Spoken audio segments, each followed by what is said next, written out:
This morning, South Australia on high alert for avian influenza after 2 dead birds wash up on a remote coast. A Melbourne warehouse up in flames with thick smoke keeping residents indoors. Charges laid after an armed robbery in Brisbane's southeast. And that's the way it's going to be as Daryl Braithwaite steps back from live performances. That's all coming up on the Sunrise Early News. Live across Australia, this is Sunrise Early News. Good morning. South Australia is now testing for avian flu after 2 dead birds washed up on a remote beach. 2 sub-Antarctic birds were found dead near Fowlers Bay yesterday, along the same coast as the 2 current known cases of bird flu. Although it's not uncommon for migratory birds to fly astray this time of year, officials are not taking any chances. The deadly H5 strain has sent West Australian poultry farmers into a voluntary lockdown, while 100 possible cases have been called into the state's hotline. A terrifying attack in a neighbourhood in Sydney's west overnight has seen 1 man sent to hospital. Police have arrested a 44-year-old man on Childs Street in Lidcombe after he allegedly stabbed a 45-year-old man with a machete. The victim is reportedly receiving treatment for injuries to his head and hand. Detectives are now hunting a 3rd man who was involved in the incident but fled the scene before police arrived. That investigation is ongoing.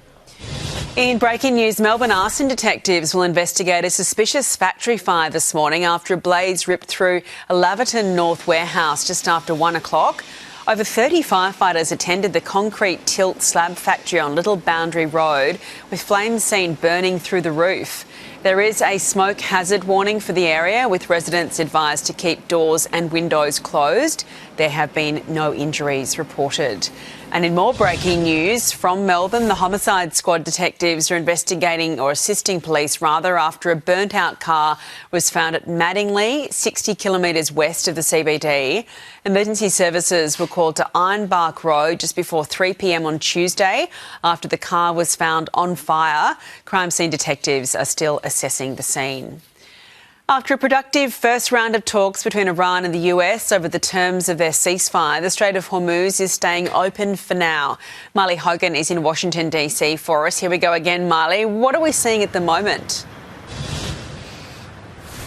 Eddie, good morning. Well, at this stage, it appears that oil is moving through the Strait of Hormuz. From Saturday to Monday, shipping data shows that around 100 ships made their way through that critical waterway. Look, I just want to say it's very difficult to get a clear, accurate picture of exactly how many vessels have gone through the Strait of Hormuz, because some of those ships have turned off their tracking data, but there certainly has been an uptick in traffic. However, it is still well below pre-conflict levels. Before this war began, on average, every single day, around 140 ships were making their way through that area. At this stage, it does appear that both the US and Iran are committed to keeping that open and letting the oil go through. This was from Donald Trump earlier today. As you probably heard yesterday, we had 19 barrels of oil, 19 million barrels of oil come off, and that's the biggest in the history of the Strait. Now, that claim from Donald Trump has not been verified. Experts are saying that it is going to take some time for traffic to return to pre-war levels. And, of course, we'll be watching to make sure this deal holds. And confidence as well will need to build with shipping companies to feel safe to go back through that area, Eddie. Yeah, still a long way to go. Thank you, Miley. Police have made a chilling discovery during the arrest of 2 men over a violent armed robbery in Brisbane's southeast. A 51-year-old man was allegedly assaulted during a home invasion at Capalaba late last week, with the 2 offenders making off with several items in the early hours of the morning. The resident luckily avoided major injury. A 20 and 22-year-old were arrested the following day, police reportedly uncovering multiple knives. They've now been charged to face court next month. We have exclusive pictures now of a dramatic takedown in the middle of Perth CBD. Drug and firearm officers shut down parts of busy William Street as they arrested a wanted man. This is dash cam from a rideshare car. Sitting in the back seat is a wanted man. He doesn't know it yet, but officers are watching him. It's morning peak hour in the city when police pounce. William Street brought to a standstill as the drug and firearms squad rush a Haval sedan. The target, dragged out and cuffed.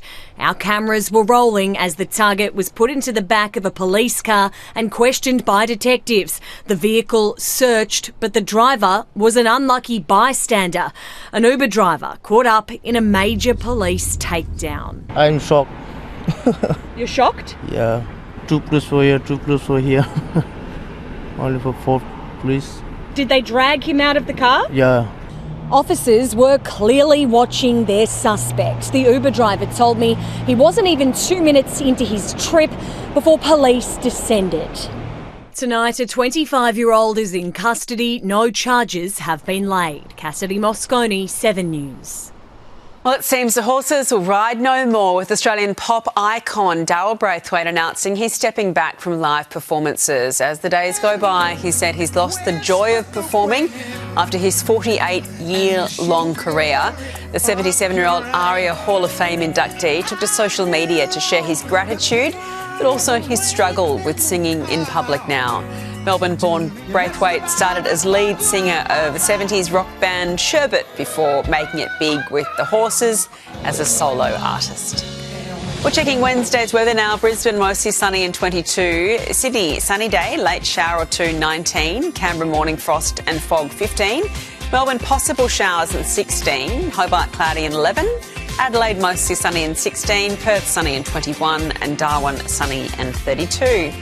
Also to come on the Sunrise Early News, chilling new details in the search for the mother of US television presenter Savannah Guthrie, and billionaire beauty mogul Kylie Jenner's latest business venture. That's coming up after the break.